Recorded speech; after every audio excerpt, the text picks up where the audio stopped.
జ్వరం వచ్చినా ఈరోజు రైడ్ చేస్తున్నాను, ఎందుకంటే అక్కడ ఆగలేని పరిస్థితి. అది గాడ్ ఆఫ్ మౌంటైన్ ఉంది కదా, నాకు జ్వరం వచ్చింది అక్కడనే. ఫుల్ ఫీవర్ ఉంది, మొత్తం నొప్పి లేస్తుంది. అయినా సరే రైడ్ చేసుకుంటా పదుం దగ్గరికి అయితే వెళ్తున్నాను, ఎందుకంటే పదుంలో హాస్పిటల్ ఉందంట, అక్కడ చూపించుకుందామని వెళ్తున్నాను. కానీ రోడ్ మొత్తం చూడండి ఇట్లా కూలిపోయి, మొత్తం రోడ్ మొత్తం కూలిపోయి. ఇప్పుడే కొంచెం మంచి రోడ్, ఇలాంటి మంచి రోడ్ దొరికింది. చాలా అంటే చాలా రిస్క్ ఉంది, మొత్తం బాడీ పెయిన్స్ అవుతున్నాయి, అసలు నా వల్ల అవుతలేదు. ఇప్పుడే జస్ట్ ఈ మంచి రోడ్ తగిలింది అంతే, అప్పటి నుంచి మొత్తం కచ్చా రోడే. నాకైతే ఏడ టైర్ పంచర్ అవుతుంది అని భయం అవుతుంది. ఇంకొకటి నాకైతే ఫుల్ పెయిన్స్ వస్తున్నాయి, మెడల్ గుంజేస్తున్నాయి.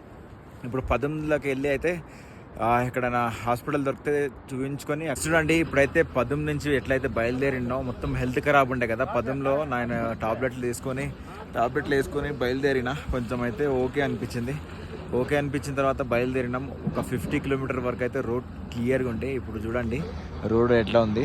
ఇంకా ముందర ఏమో చూడండి మొత్తం కూలిపోతుంది, అంటే రిపేర్ చేస్తారు, ఆపేసారు. మా బైక్స్ అన్నీ ఆగిపోయినాయి, కార్లన్నీ ఆగిపోయినాయి. ఇప్పుడు ఎప్పుడైతుందో ఎప్పుడు వెళ్ళాలి ఇక్కడ నుంచి. ఇంకా ఇది షార్ట్ కట్ రూట్ అంట. ఇంకా నాకు తెలిసి ఇంకా 1 అవర్ 100 కిలోమీటర్స్ ఉంటుందంట ఇక్కడ నుంచి. ఇంకా ఇట్లనే ఆఫ్ రోడ్ అయితే, ఈ కచ్చా రోడ్ అయితే ఒక 50 కిలోమీటర్స్ ఉండొచ్చు అని చెప్తారు. మరి ఇది ఎప్పుడు క్లియర్ కావాలి, మనం అయితే ఎప్పుడు బయలుదేరాలో చూడండి. ఇంకా క్లియర్ కాలేదు, క్లియర్ చేస్తారు అంటే పైనుంచి మట్టి కిందికి వేస్తారు. చూడండి పైనుంచి జేసీబీ నుంచి కిందికి వేస్తారు, బ్లాక్ అయిపోయినాం. అట్ల నుంచి అట్లా వెళ్ళాలి మనం. చూద్దాం ఎప్పటి వరకు అవుతుందో ఏందో. ఇవన్నీ కొండల మధ్యలో అయితే మనమైతే ఈరోజు ఇక్కడ ఇరుక్కుపోయినాం. ఎప్పుడు క్లియర్ అయితే ఎప్పుడు పోవాలో. 100 కిలోమీటర్ అంటే ఆఫ్ రోడ్లో చాలా కష్టమే.